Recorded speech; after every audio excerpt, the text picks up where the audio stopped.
We have a special guest with us here in Mission Control today, visiting in association with AMSAT and the ARIS experiment, the amateur radio experiment aboard the International Space Station. We have Frank Bauer, who is the Vice President for Spaceflight Programs at AMSAT with us. Welcome, Frank. Thank you. It's good to have you here. You are no stranger to NASA or Mission Control, but you're here for a special reason this week, and that is you've got a large group of folks here in Houston. Tell us a little bit about why you're here. Yeah, we have about 130 people here from AMSAT, the Radio Amateur Satellite Corporation, and we're here for a space symposium all weekend starting actually on Friday. And what we are doing is discussing our amateur radio satellites and ARIS and improving our operations. And one of the major satellites we're working on is a CubeSat called Fox. And so we've got a lot of different spacecraft that we've built over the years. Way over 70 satellites at this point, starting in 1961, very first satellite called Oscar 1.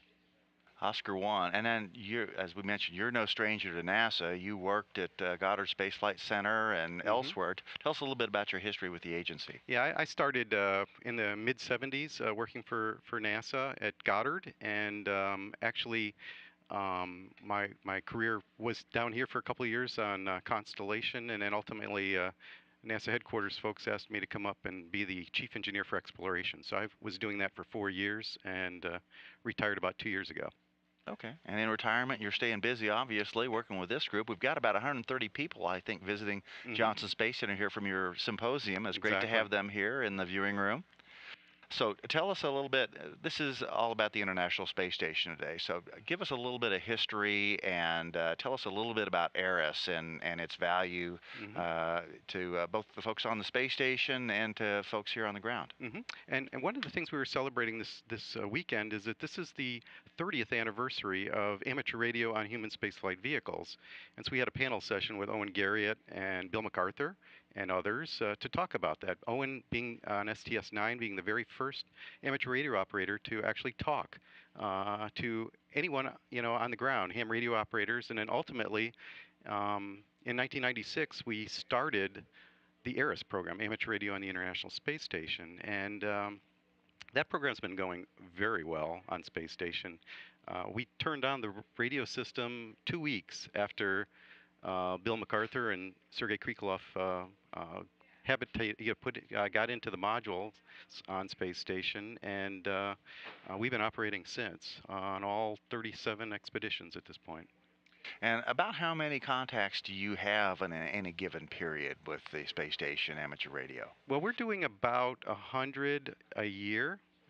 About 2 a week. Actually, we had 2 today that were very successful.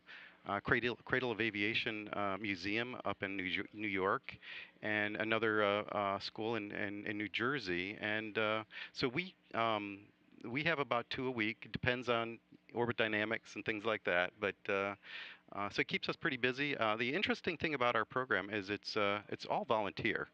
So we're touching about 15,000 students directly a year in the program, and then also millions see the contact between the space shuttle astronauts and the students. We give them about orbit dynamics mean that we can give them about a 10-minute opportunity to Q&A the astronauts on all kinds of different questions.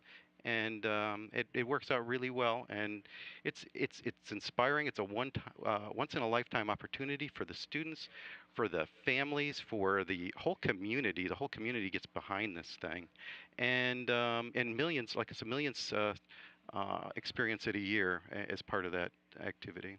And I actually had the pleasure of being at one of those contacts in Northern California a couple of years ago, and it really is quite the setup because your volunteers come in, they set up the antennas outside the school, the teachers organize a couple 300 students to come in the auditorium. They have a large group and a program about the space station and discuss the orbital mechanics that are allowing it to come within radio range for the ARIS experiment. experiment, and then they do a countdown to the contact, and then they get a chance to actually speak live with the astronauts on the space station. I saw the grins on the faces of the kids that got to talk, and they asked some pretty interesting questions too. Yes, exactly. And so it's all about education. It's to get students interested in STEM careers: science, technology, engineering, math.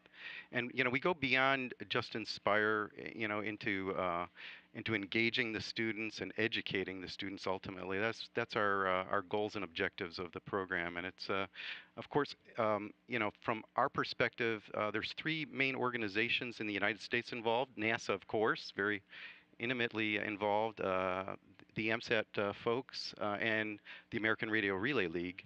And then I have a whole team around the world that are supporting this from the various space agency organizations. We have ham radio groups, in Europe and in Russia and Japan, Canada. They're all involved. When Chris Hadfield flew, there was a huge activity there. If you watched all of the school contacts were being done up and down, the whole Canadian province, if you will.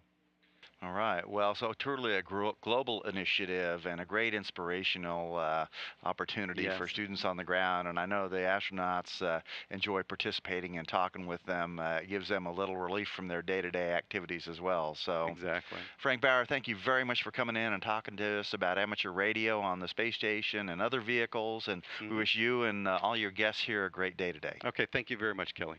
All right. Thanks, Frank. Bye-bye.